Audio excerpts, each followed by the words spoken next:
Shalom, saudaraku yang dikasihi Yesus Kristus Tuhan kita. Di pagi hari yang indah ini, biarlah kita juga turut mengindahkan firman Tuhan. Itu yang tertulis dalam kitab Bilangan pasal 14 ayat 18. Demikianlah dikatakan, Tuhan itu berpanjangan sabar dan kasih setianya berlimpah-limpah. Ia mengampuni kesalahan dan pelanggaran, tetapi sekali-kali tidak membebaskan orang yang bersalah dari hukuman. Bahkan ia membalaskan kesalahan bapa kepada anak-anaknya, kepada keturunan yang ketiga dan keempat. Demikianlah firman Tuhan. Saudaraku yang dikasihi Tuhan, adapun pesan dari kitab Bilangan ini, firman Tuhan hari ini di pagi hari yang indah ini, yaitu hendak mengajari kita, mengingatkan kita bahwa Tuhan benci kepada dosa, tetapi Dia sayang kepada manusia. Itulah sebabnya di dalam firman yang kita dengar, Dia selalu sabar kepada umat manusia, khususnya umat pilihannya, Israel. Bangsa Israel diingatkan agar mereka di dalam kebebasan mereka tetap ingat bahwa mereka senantiasa di dalam lindungan pemeliharaan Tuhan. Karena itu mereka harus ingat bersyukur. Tetapi apa yang terjadi, saudaraku ini kasih Tuhan Yesus, ternyata mereka luar biasa hanya karena masalah-masalah dunia ini. Itu ketika ada hasil pengintai, yaitu tim yang disuruh untuk meriksa tanah Kanaan, melaporkan bahwa di sana katanya susah sulit, orangnya besar, gagah perkasa, tidak mungkinlah kita memasuki tanah Kanaan, sehingga mereka menjadi minder, takut. Dan itulah sebabnya oleh Kaleb dan Yosua, dia langsung bersikap tegas, dia tegak berdiri menyatakan tidak, bahwa tanah Kanaan yang kita akan masuki luar biasa suburnya, luar biasa hasil dari tanaman di sana. Dikatakan bahwa tanah yang akan kita masuki makmur, penuh dengan kesuburan, bagikan boleh dikatakan berlimpah-limpah, bagikan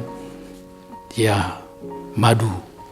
Artinya begitu suburnya tanah ini, sehingga tidak mungkinlah Tuhan melarang kita memasuki, hanya karena ada kabar bahwa orang-orang di sana jahat, orang sana bagaikan raksasa, tidak mungkin memasuki tanah itu. Tetapi mereka ternyata hanya mengandalkan pikirannya saja.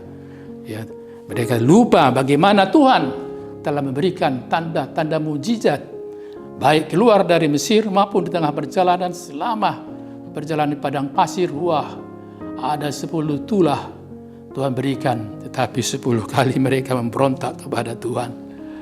Itulah sebabnya Tuhan mau membinasakan umat ini, tetapi Musa begitu sayang kepada umatnya, memohon supaya Allah jangan murka, mengingat bahwa umatnya ini sudah bebas dari perbudakan. Nanti kalau mereka binasa semuanya, bagaimana? Tentu akan menjadi kabar buruk bagi orang-orang sekitarnya. Mengapa umat pilihan itu menjadi sengsara, binasa di padang gurun? Dan itulah sebabnya Tuhan mendengar permohonan Musa, sehingga inilah dinyatakan kepada mereka bahwa hanya Kaleb dan Yosua berkenan memasuki tanah Kanaan itu. Tetapi umat ini yang bersungut-sungut ini, yang tidak tahu bersyukur ini, mereka akan mati binasa di padang gurun, ya, sesuai dengan perjalanan hidup mereka mulai dari 20 tahun ke atas. Dan itulah kenyataannya. Mereka semua tidak masuk turut dalam tanah perjanjian Tuhan. Hanya Kaleb dan Yosua. Dan apa pelajaran untuk kita? Yaitu jauhkanlah bersungut-sungut. Terus senantiasa kita bersyukur kepada Tuhan. Karena Dia adalah Maha Baik. Karena itu kebaikan harus kita balas dengan rasa syukur kepada Tuhan. Kenapa? Tuhan tidak pernah meninggalkan kita. Dia selalu sayang kepada kita.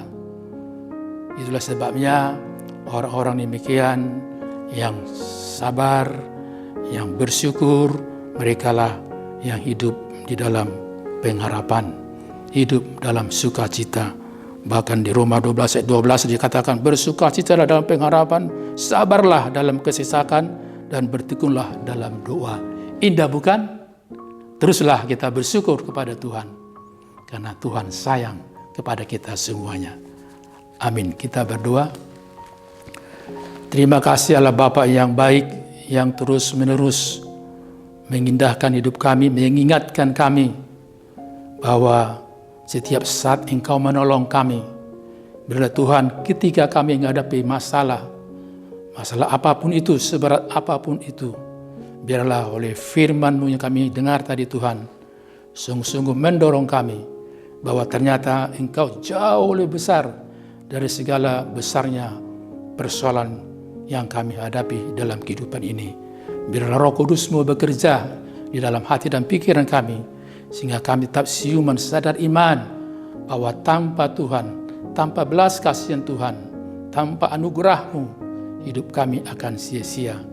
Kami mau Tuhan, hidup kami menjadi berkat bagi semua orang. Biarlah firman yang terus bertakhta dalam kehidupan kami senantiasa mendorong kami tetap setia kepada-Mu, senantiasa bersyukur dalam segala hal. Dalam Yesus Kristus kami berdoa dan mengucap syukur. Amin. Anugerah dari Tuhan Yesus Kristus dan kasih Allah Bapa dan persekutuan Roh Kudus menyertai kamu. Amin.